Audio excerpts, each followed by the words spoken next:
Here's the thing. I'm not a hardcore Souls fan. The only other game in this series that I've played to completion is Demon Souls, and while I've played just enough of Dark Souls and Bloodborne to know what they're about, I never got deep enough to parse the particular minutia that makes each game tick. That means this review is going to be for people still on the fence about the Souls series. This review could go on for hours about the details of Dark Souls 3, but the message ultimately remains the same. If you've ever wanted to try one of these games, this is a great looking, great playing place to start. It's good. It's very good. It's also very much a Souls game. That means that every foot of progress is a tense, cautious affair, requiring absolute composure and careful play no matter how many times you've been through an area. No individual moment is especially difficult. Once you learn the tells, you'll be able to dodge that boss's attack 9 times out of 10. But that 10th time, you'll get the life crushed out of you in a second. It's punishing. It's often frustrating, but after every death you understand what you can do better next time.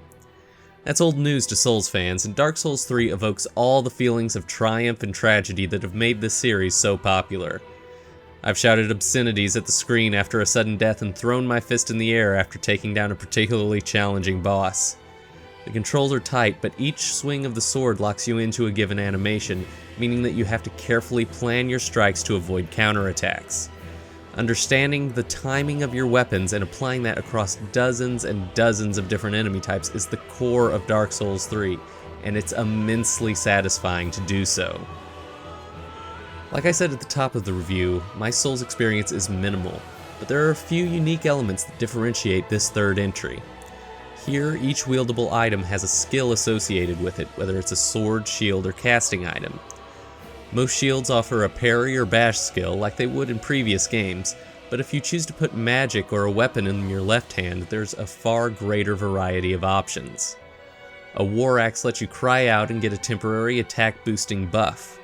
A miracle totem might give you a defensive buff. There's a spear with a massive charge attack.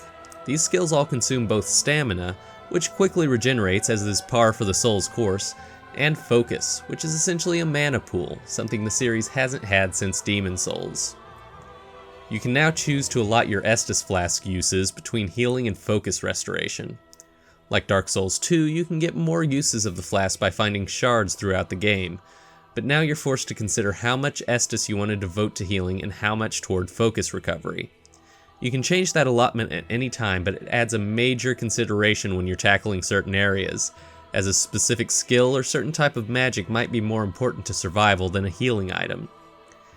As always, Estus is restored when you reach bonfires, which act both as checkpoints and fast travel locations.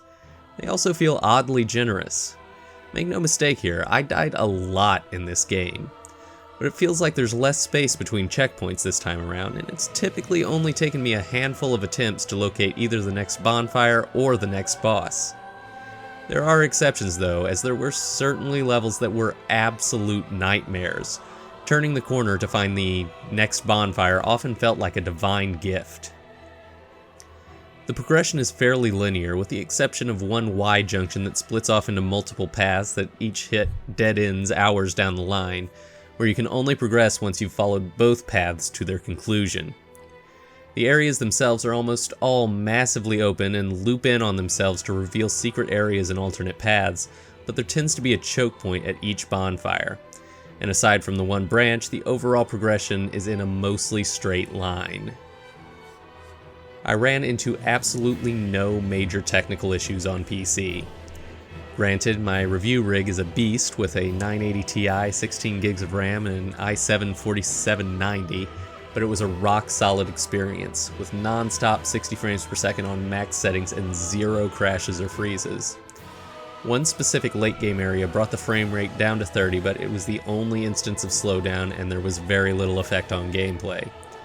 I also tested the game on a lesser machine running a 960 and an i5 2500, right between the minimum and recommended specs, and every area I checked held steady at 50 to 60 frames even on high. Oddly, the late environment that hindered the more powerful machine had no noticeable effect here. The areas look terrific, though they're still mostly painted in the grays and browns of medieval fantasy. But there are exceptions. You'll occasionally see massive vistas that are positively breathtaking, and while you spend most of the game walking along fortress stonework, that makes the few forays into more natural environments and some nearly mystical-looking environments stand out all the more. It's definitely Dark Souls in look and feel, but it pulls in elements of the more surreal fantasy of Demon Souls and even some bits of the ornate post-medieval aesthetic of the early parts of Bloodborne. There's one level in particular that felt like it just might be the outskirts of Yharnam. If you've never played a Souls game, you still probably know one thing: they're hard. Bandai Namco's Prepare to Die marketing campaign centered that in the gaming consciousness. But that reputation does a disservice to what these games are actually about, as it paints a picture of infinite frustration with unfair odds and enemies placed very specifically to cause deaths you have no way of predicting.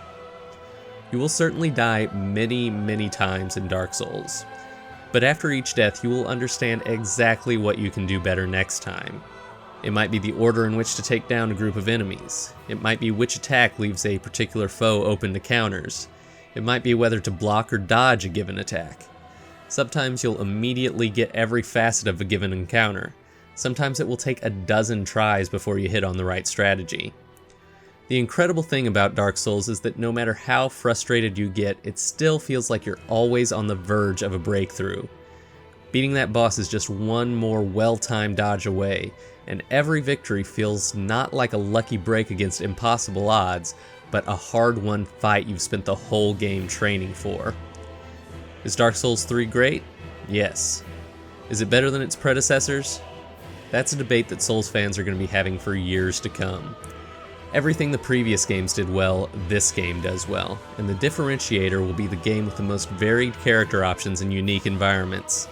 If you're a Souls fan, you should play this game, and if you haven't yet dug into this nightmarish world, Dark Souls 3 is an excellent place to start. Dark Souls 3 is a 9.0 out of 10.